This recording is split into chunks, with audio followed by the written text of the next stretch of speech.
All right, it is time for our favorite part of the program, Down Beach Buzz, the real estate webcast for August 4th, 2022. It's Ask Sherry. It's a good name for it, isn't it?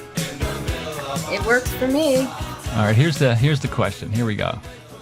Should I consider a buyer's agent? First off, Sherry, what the hell is a buyer's agent? That is a very, very good question. And if anyone has ever done a transaction in the state of New Jersey, we are required to explain this through something called the Consumer Information Statement. There are 4 ways that you are represented in a real estate transaction. One is the seller's agent, one is the buyer's agent, one is a dual agent, and one is a transaction broker. So seller's agent should be clear. The seller's agent only represents the seller. They have fiduciary responsibility to the seller. So if you are calling a listing agent, their responsibility is to the seller. First and foremost, even though they're going to treat you kindly, at the end of the day, when push comes to shove, their primary responsibility, their fiduciary responsibility is to the seller of that property. Absolutely. Yes. That is their responsibility. A buyer's agent, and this is from, and I have it right here, the Consumer Information Statement that people sign and they don't read it. Buyer's agent works only for the buyer. Buyer's agent has fiduciary duties to the buyer, which include reasonable care, undivided loyalty, confidentiality, and full disclosure. But the best way I can explain it is a buyer's agent is an extension of you. Like, they represent you. They have your interest in mind, not theirs, not the seller's, your interest. They are an agent for you, acting on your behalf. So that is a buyer's agent. Just think of them as an extension of you, and that is their responsibility. Their primary responsibility is to serve the buyer's need, not the seller's, even though sometimes everybody works in harmony. But at the end of the day, if things get a little tight or tough, or there's negotiation, or there's some battles going on, you want somebody in your corner, and all they want to do is focus on you, Right. the buyer. Right. And sometimes people don't realize it, but buyer's agent, if their job is to find you a home, they will call for sale by owners. They will do a lot of due diligence on your behalf to find you that property that you're looking for. So the next thing is disclose dual agent. And this is the part that's very confusing. A disclosed dual agent. Okay. So the dual agent represents both the buyer and the seller with both of their permission. Like, you both have to agree on it. The seller has to agree that it's okay for you to serve as a dual agent if it comes up, and the buyer needs to agree to that.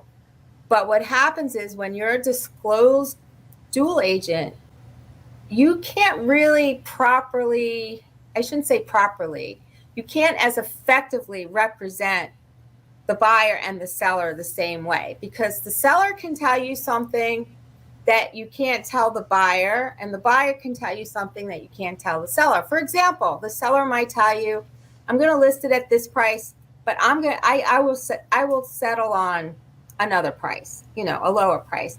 And the buyer might tell you the same thing. Let's put in an offer at this, but I'll go as high as this.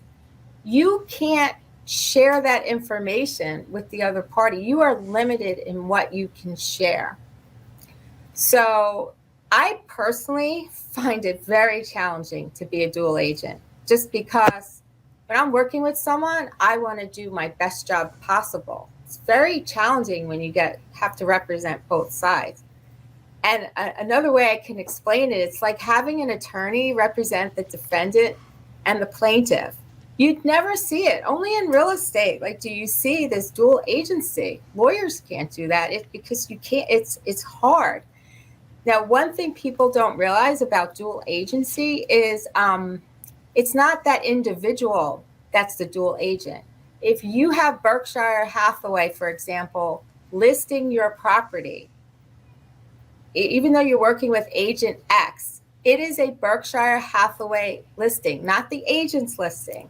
So if another real estate agent from that same firm represents you, that is dual agency. Even though you're working with two different people, you're working with one brokerage. That brokerage is the dual agency. So that's something people really don't get. Even though two people, but same brokerage, that's dual agency. They make you like There's designated. every state is different in how they deal with this. Yes. Yeah. Yeah, like they are different, or some states make you delegate that responsibility to another brokerage, or at least you can't have the same person, even though it might be dual agency. They don't want the same person negotiating with themselves basically on a deal, even though it is the same brokerage. Yeah, but every state is different. This is New Jersey.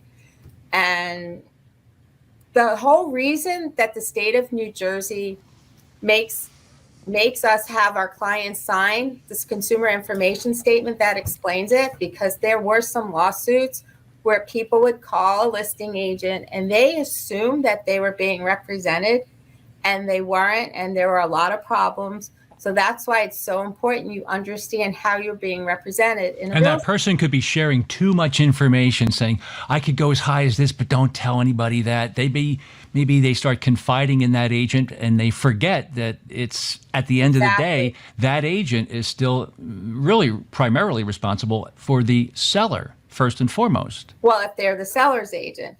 So yeah, just think about if you had that knowledge from your seller, how low they'll go, and you had knowledge from your buyer, how high they'll go, and you just want to get it over with. I think back in the day, my first house I bought, I think I got caught up in that because I couldn't wait to buy it. And here I am telling my real estate agent, yeah, I could probably put another $10,000 towards it. I probably should not have said that. Why was it the seller's agent that you were telling that to? It was a dual. The brokerage had both agents inside of the same house and inside of the same brokerage. Yeah.